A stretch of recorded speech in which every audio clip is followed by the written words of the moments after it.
Ikalawang kabanata, pagkatapos nilang makipaglaban sa mga halimaw ng palapag na kanilang inakyat, si Yuan ay nagsalita.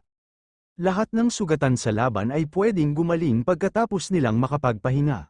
Kapag ganito lagi ang ating mga laban, na walang masyadong pinsala sa atin, ay maaaring marating natin ang katapusang palapag ng tore, paliwanag ni Yuan kay Jae-Hwan, habang nakakaway si Jae-Hwan at Yuan. Sa mga kasamahan, may napansin naman si Jae-Hwan sa sahig, isang espada, ang True Dragon Sword, ito ang sinasabi ko.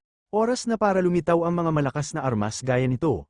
Maaari magkatotoo ang sinabi ni Yuan, na maaabot ang dulong palapag ng tore, iyon ang mga naiisip ko nung makuha ko ang espada.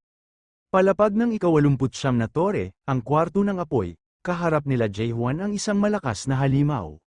Naghihingalo na ang mga kasamahan ni Jae-Hwan pati mga armas nila ay natunaw. Wala silang laban sa lakas ng halimaw, isang hampas lang nito ay tumitilapon sa pader kapag natatamaan ng kamao ng halimaw.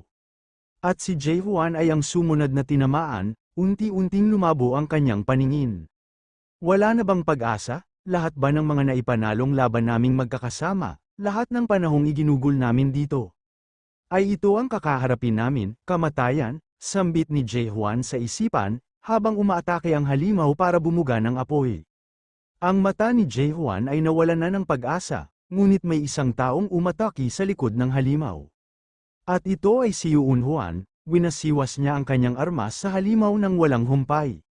Habang tinatawag si Jae-Hwan, Jae-Hwan, gumising ka dyan. Hindi pa tapos ang lahat, sigaw ni Yuan, at tumugon si Jae-Hwan. At nasambit ang pangalan ni Yuan, habang patuloy ang kanyang pag-atake sa halimaw, kanyang pinaparinggan si Jae-Hwan, ano? Papabayaan mo na lang ba akong tapusin ito mag-isa?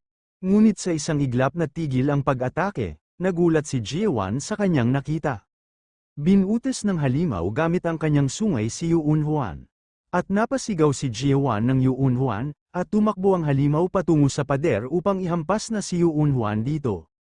Sa isang malakas na pagbangga sa pader ay nawasak ito, dahil dito nagalit ng husto si Jae-Hwan at tumayo, pinulot ang kanyang espada, at lumusab sa halimaw. Habang patungo siya rito, meron siyang napansin na puting ilaw na parang sinulid, napatanong siya kung ano ito, at sa oras na iyon napagtanto niya may kinalaman ito sa kahinaan ng kalaban, agad siyang tumalon patungo dito, isang malakas na pagsaksak ang kanyang pinakawalan, at pagkatapos nito ay tumambad ang wala ng buhay na halimaw.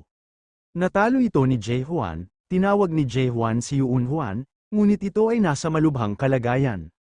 Napuruhan ito ng halimaw,